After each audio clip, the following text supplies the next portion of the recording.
Good afternoon, everybody. It's a pleasure having you back. Wednesday afternoon or morning, depending where you are in the world. SAMexpert's weekly Q&A. Today, we are going to be talking about service provider audits, Hmm. SPLA, how that all comes together, and some really interesting questions that we received from our audience. I'm Daryl Ullman, a partner and chief negotiation officer at SAMexpert. Together with me is Alexander, or as everybody knows him, Alex Golev, our CEO and chief licensing expert for everything to do with Microsoft. Alex, good afternoon. Good afternoon. Yeah, Daryl Ullman is moderating. He's a partner in SAMexpert and chief negotiation officer. So thanks, Daryl, again for moderating this session. So you'll be asking questions in Yeah, and addition to what people. we've got Yeah. quite a few interesting questions that have come in from our audience.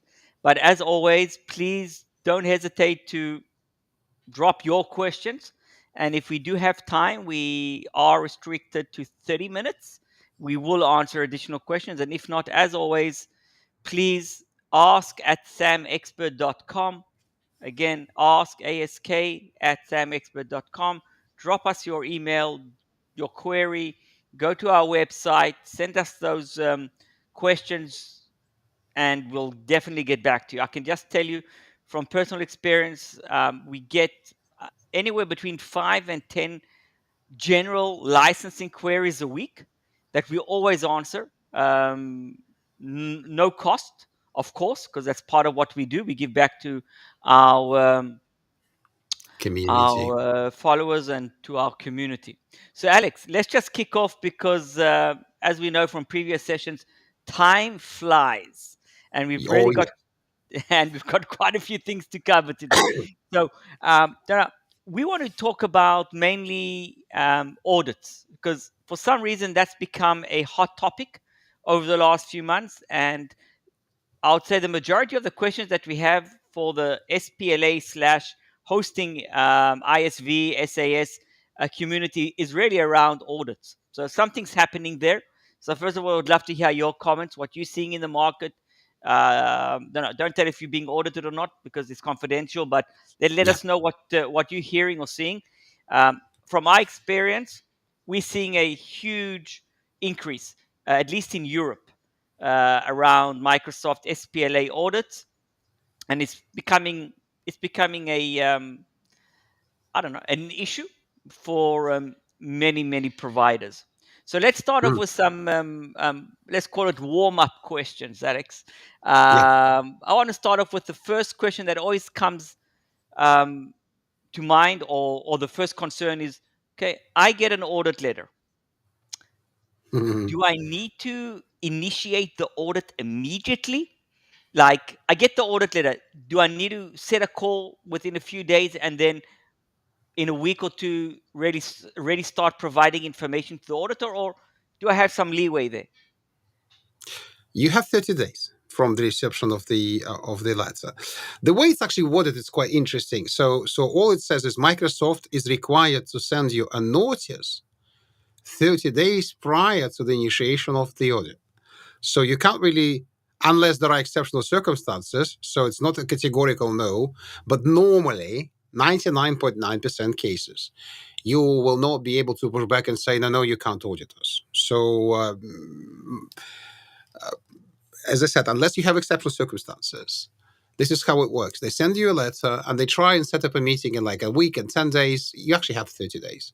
So normally there's a 30-day window to breathe out, maybe find a partner who will help you with an audit, discuss it internally, look at your risks, and then engage with the auditor. And then what you need to also understand is that even when you had a kickoff call, after that, there are no calendar stipulations. So you don't have to immediately submit the data. You can take your time. You don't have to immediately provide any additional responses to their questionnaires. You can take your time. So really, it's just Microsoft is required to notify you about the audit 30 days maximum before the audit begins. So yeah, there you go. You have 30 days. So basically, what you're saying, if I understand you correctly, I get the letter. I now have a month to get my team in place because I need to put the resources that are required. I need to um, identify the key team members that maybe historically were also part of the team, because there's a lot of data and information that needs to be provided. And I need to update my stakeholders. Is that something that you would recommend? Updating stakeholders, or just keep it confined with the IT? That's like almost a rhetorical question. Of course, you need to update all your stakeholders, and one of the things you Why? need But to what's tell the you. risk? But why? I don't know. What's the risk, Alex, if I don't? I I think you can answer that question yourself, Daryl. That's more in your area, negotiations and people management, isn't it? Well, I What's your can take? take the. If you want to throw it back at me, then I would say that there's a serious risk that if the audit goes in the wrong direction and you are fined non-compliant, and non-compliance could be sometimes for providers in the millions, because how many years can they go back, Alex? When they audit Oh, what's as it, long as they 3, as long 5, as they 10? want, What's as long as they want. The longest I've seen was 6 years. So 6 years. So the risk is that they find a discrepancy, and then they multiply it by 5 or by 6 years going back, and that's a huge risk. So you can't take the risk individually on your own shoulders. This is a risk that needs to be part of a executive team responsibility. Mm. Let's move on to another question that I have. So we got a question. I'm going to read it out to you. We accidentally submitted a non-hosting cluster, and the auditor counted it as a SPLA debt. Now they don't want to descope it. What do Of you course do? they did. Of course they did. So, firstly, push back. I mean, if the auditor is stubborn and say, no, it must be in SPLA scope, like what is the evidence that they have that it must be in SPLA scope? If you are absolutely sure it's an internal use environment that you license with your enterprise licenses, and it's not a part of internal use of SPLA or a hosting platform, your cloud platform, whatever. It's not in the provider scope, in you providing services. Then you just push back. But the mistake you made, the biggest mistake you made, was to actually submitting that data to the auditor. And we see this all the time. If there is no internal exercise to clarify the scope to be exactly just the services that are supposed to be licensed via either SPLA or bring your own license, then companies often overshare. They often tell too much. And it's if you provide additional commentary with this, that's not a bad thing. But if you put a technical person as your only point of contact, which we've seen as well sometimes, rarely, fortunately, but we see that a technical person assigned to communicate with the auditor, they'll just provide all the data the auditors require. So, in your circumstances, because you are in that kind of um, um, what's the word I'm looking for? You're blocked, Situation. Yeah. yeah, by them being stubborn. Continue pushing back. Involve Microsoft. Just continue pushing back. You have, as long as you are completely sure that that's not in scope, push back. This SPLA audit scope, as it's actually outlined in the Microsoft's audit notice letter, is only the SPLA services. That's it. Nothing extra should be So included. so if I have a cluster, Alex, and that cluster is hosting or basically used both for my hosting business and for my internal infrastructure, my internal IT. Hmm. And do I have to give all that data? And Yes. that's Mm. my first question. All the Yes. data. And the Exactly. second question is, and that we got is, can I use our SPLA licenses for our internal use as well? Oh yes. So that those two questions I should answer them as one.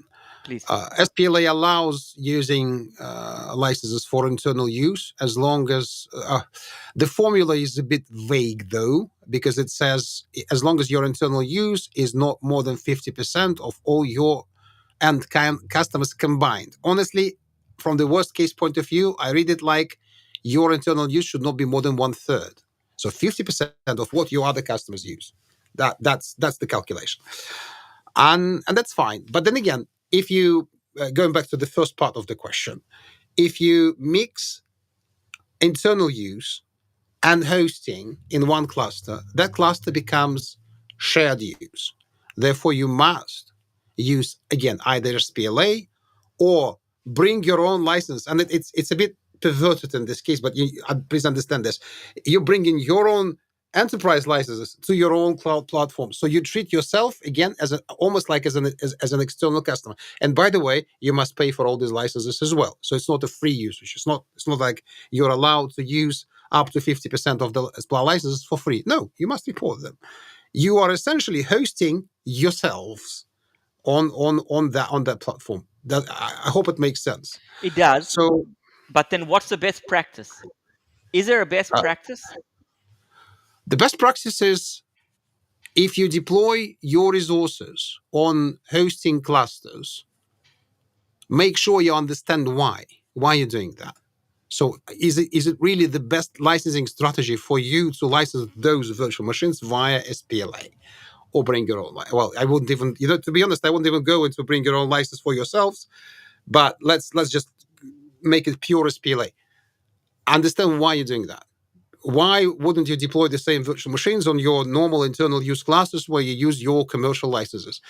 It may make sense when you have when you need elasticity, when you don't Mm, know how many virtual machines you will need at some point. Maybe some short-term projects where you don't want to overload your existing enterprise clusters. But one thing you should totally avoid, so that's not a good use case, is dev test, because there's no development and test or in shared environments. So that's a that good that, point. that, that would be a very bad mistake. So uh, we see some reasonable cases when companies use SPLA for internal purposes, but we also see unreasonable cases where they should probably be much better with, I don't know, CSP subscription licenses instead of paying monthly for SPLA, because the costs are comparable, but then what are the benefits? Okay. And then a follow-up question that we got from the same person was that they also have an extension of the hosting platform on AWS. Uh, Mm. now, Mhm. now Mhm. the question that's coming from there is that part of the licenses they are receiving directly from AWS, part of the infrastructure and the overall EC2 costs. But there are other licenses that they should be paying for, like RDP and SQL. Can they use? The question is, can they use their SPLA licenses, or can they try and purchase that from AWS, or maybe use a bring your own license option? Again, this is an extension of the hosting service on AWS. This is a little complicated because Try and make we it still. simple for everybody as much Okay, as you so can. in the most simple way, providers are allowed to use other providers as data center providers. That probably Okay. didn't answer your question. So let me Okay. explain. No, okay. Let me explain. In SPLA, there's a definition of a data center provider. It's another SPLA provider which you, as a provider, you may use to host your end client workloads there. Here's the problem. When you use another provider as a DCP, data center provider, so let me use the acronym DCP here. When you use them as a DCP, you are only allowed to bring your own licenses, which are user subscription licenses, SALs, subscriber Okay. licenses. Okay. Core licenses for SQL, for Windows, for all the other products that are licensed per core per processor must be reported by AWS in that case. So it's That their is, responsibility. So yeah. the server side, Windows SQL, is the DCP's responsibility, but Mhm. you have to bring the user licenses. The You sales. actually have to. That You was a have good thing. So you to. Okay. in general you can, but with AWS, for example, and Google and Azure, you actually have to bring them. Why? Mm. Because they just don't sell them. They They have don't they sell have them. There's no option. It's no. 100% your responsibility. There's no other way to purchase those licenses. Exactly. By the way, Okay. we have a pretty good question in the chat. Can I take that one, Yeah, please? please do. Please do. Yeah. So when you have it's not an easy one, by the way. When you have E3 E5 subscriptions, do you get the right to install System Center on servers as part of your bundle rights, as you get for productivity? So okay, so E3 E5 subscriptions have a limited subset of System Center functionality to manage Windows 11, Windows 10 XP, and whatnot, Windows client operating systems. So those kind of I don't remember exactly which components included, but yes, there's limited system centers. So if we talk about on premises, it's sort of easy because system center server management components do not require licenses themselves. So you're allowed to deploy System Center binaries, the server itself, the management console, and the components that manage other devices as a part of the E3 5 subscription, of course. But there's a second part to that question. If so, can you use them to license your products on hosted servers in an outsources environment? Yes, why not? You just need. I would basically write an internal case for that in case there are any compliance questions. So as some of you may probably know, it's much easier now, starting from the 1st of October last year, to deploy your Windows 11 VDIs or Windows 10 VDIs on basically any IT outsourcer. I mean it, not even SPLA, not QMTH, no authorization, any IT outsourcer. And E3, E5 licenses are eligible for that right as well. So yes, you may go to another IT company or a provider and say, would you accept that? Would you host it for us? And if they say yes, by all means.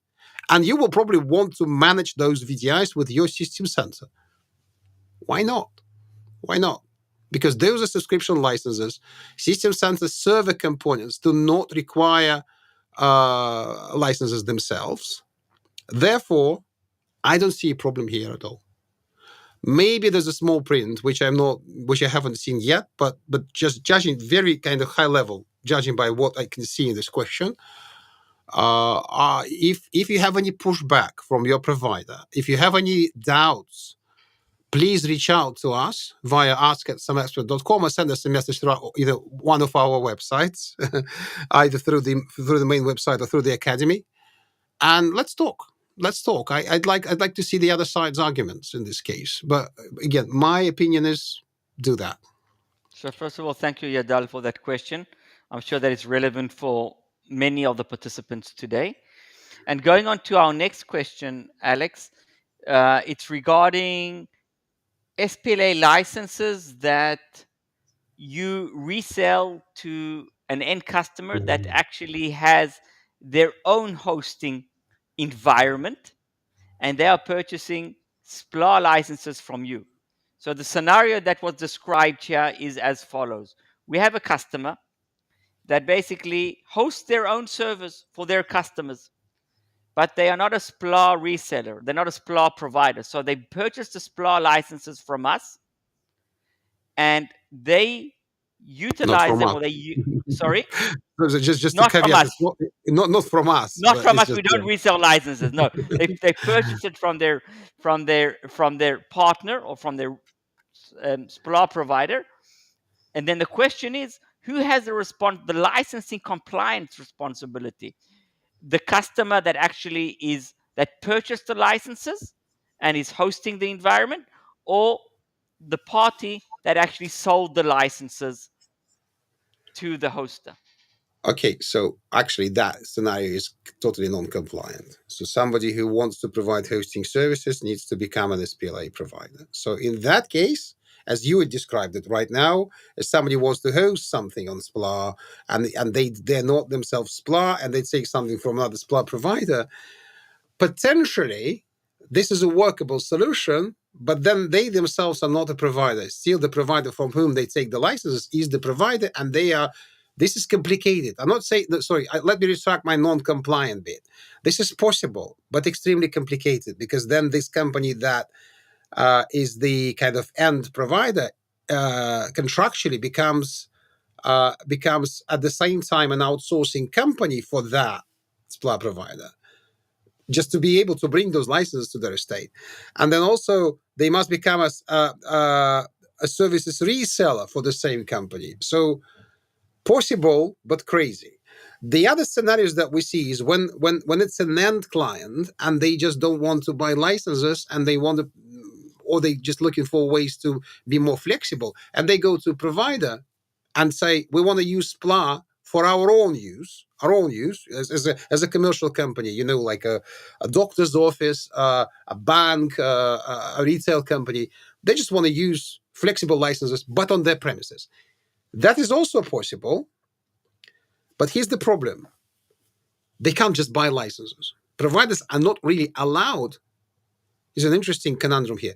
Providers are not really allowed to sell licenses. What you are legally allowed to purchase from a provider with SPLA is a service with licenses included. They don't even have to disclose for how many licenses you're paying. They may wrap it up with 6 user VDI access, and whatever Microsoft license they're using behind that is absolutely up to them. Because the best example would be when you procure Windows Server virtual machines. You don't really buy even a share of a Microsoft license, because you procure a machine and the provider pays for the host with unlimited machines. So it's that complicated. Then I know it's complex, but that wasn't an easy question. So yes, is as a commercial a normal company, like a normal business that is not a provider, may ask a provider to sell them, not sell, provide. Here's the key word: provide them with SPLA licenses, but only as a part of the service they get from the same provider as an IT outsourcer. So that's the only possible scenario. They can't just give those licenses. The providers can't just give those licenses to you. You must buy a service from them. Moreover, they must be the sole admins of those servers. Shared admin responsibility is possible, but if you read the language of SPLA, the end client is really not allowed to manage those servers. It's almost like, think about it as like if you know what edge computing is, it's cloud on premises. That is the same. It's almost like you're buying edge computing, but from a smaller provider, not a big cloud name. So the bottom line is, if I understand what you're saying, is that the company that is providing the SPLA licenses, just say it's for a customer of theirs that is using it for internal use, they have to have, I don't know, admin rights or some kind of management rights, because ultimately, if there's an audit, if we're going back to the subject of this Q&A, they are responsible. So if their customer is abusing or overusing licenses, ultimately they'll be responsible, because they provided the licenses and they should be managing the infrastructure and the licenses. Okay. Correct. So it's I would probably even say that it's a riskier scenario than hosting everything in your data centers. So you're taking on a bigger risk because it's external, and you might not have full management rights. Yeah, you actually must outline all the rules with your end client, prior to even engaging in such a relationship. So they must understand they're not buying license from you; they're getting a service, and because they're getting a service from you, you are providing that service. You are responsible for those service, although the hardware may be theirs. So would you recommend that you get your end customer to sign off on some kind of document or use rights or something like that? So the SPLA actually requires, as the absolute minimum, SPLA requires and clients to sign so-called end user license terms. So although you're not getting a license, you still agree to use software in a certain way, in a certain manner. There are limitations of what you can do with it, obviously. Uh, Providers that provide licenses to be used on premises should extend that EUT. That you're allowed to extend it. You're not allowed to cut off to include specific terms that probably just take. I mean, you don't have to restrict it. You need to explain how it works. That, for example, you may include a provision that will say you're not allowed to revoke administrative rights. You're not allowed to make changes to Active Directory groups or something like it. Mm-hmm. So, yeah, I answering your question in a simple manner. Yes, I totally recommend specific provisions. Okay, thank you for that, Alex. We've got another question here regarding management, or what's defined here as SPLA tools. So the question is actually, if I read it out, can we build our own SPLA tool with scripts, or do you suggest buying a product like Snow or Flexera to manage our SPLA environment? I'll start with the negative. I love Snow and Flexera and Aspera, now Uzu, and all those tools when we talk about enterprise environments. None of these tools are actually capable of properly calculating SPLA. For SPLA, there are dedicated tools. So firstly, yes, you can build your own scripted solution. Why not? Some providers do. And I was part of a few projects like this when providers built their own in-house scripted solutions. And the less complex your services are, the easier it is to implement. If you provide all kinds of licenses, especially including user licenses, there are a few tools in the market. So in total, I could count 4, but Without names, let's not promote anybody. only 2 are alive. So we don't want to promote anyone in this particular session. But if you're interested about which tools we recommend, please reach out to us personally, and we'll connect you to the companies that actually provide dedicated SPLA tools. I would certainly recommend a tool, just a tool. I'm not saying any particular tool, without looking back to any provider, because it just makes your life easier. And what about Microsoft map tool? Could that be sufficient? No. Well, firstly, even to collect inventory, it will be a nightmare, because you'll have map tool works well in a single domain. A provider environment is essentially, if you have 100 clients, you maybe have 100 domains, and you need to get access to each of those domains. So specialized SPLA tools with agents installed in every single virtual machine, with a provision in your agreement that they must not stop the agent, and the agent that reports license consumption, obfuscated data to a centralized server. That's the ideal scenario, because there was time, unfortunately not anymore, there was time when Microsoft even postponed audits and completely retracted them if a provider proved to them that they have a tool with 100% coverage.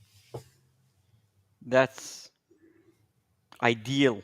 That would Yes. be an ideal situation where there aren't many providers out there that actually have There that aren't that coverage many and providers.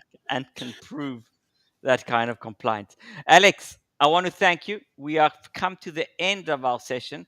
As always, it goes by really quickly and it's fun. So I want to Oh, yeah. thank you for your time and for the knowledge sharing for our community. It's always great, and I'm sure that there are so many additional questions and topics around the audits. Not even talking about the actual SPLA potential of using SPLA licenses and CSP hosting program that's going to be rolled out or starting to being rolled out. So yeah. So first of all, join us. Go onto our YouTube channel, YouTube SAMexpert, and have a look what's coming. What's coming next week. Okay. But in any case, Yeah. Alex, it's every Yeah, I week. just wanted to say what's coming next week. Next week, Yeah. we're going to discuss unified support. unified support negotiations. So everything about Microsoft agreements, but centric around unified support. And in a couple of weeks, there's an Azure licensing training to which we invite everyone. It's a free training. Come on, what's better than a free training? And by the way, those of you who may be asking, where's our free exam in January? If you played by the rules outlined on our website, you should have received today, a couple of hours ago, an invitation to the exam. And I already see that some people are trying. They're failing, but they're trying. So, But if they want to, they can either go to SAMexpert's new academy website, and there's yes. free training there. So if you Hmm. want to prepare for the exam, go to samexpert.academy or Yeah. go to our YouTube channel. There's a ton of free information prior to you taking the test. So that would be my recommendation. Alex, any last words? I want to say on my behalf, thank you to the community. Last words from you. I just wanted to say thank you, and please come to our next sessions. So the provider sessions are usually not very crowded, and I know that some people are just hesitant to ask certain questions in the chat, not to give away what's going on in their companies. So for those of you who are afraid like this, send us an anonymous question through our website, using any made up name, but clearly outline your question and say, we want you to answer that question in the next provider live stream. We will. So where do you think we took all these questions that we discussed today? Thank you very much, and have a good morning and afternoon.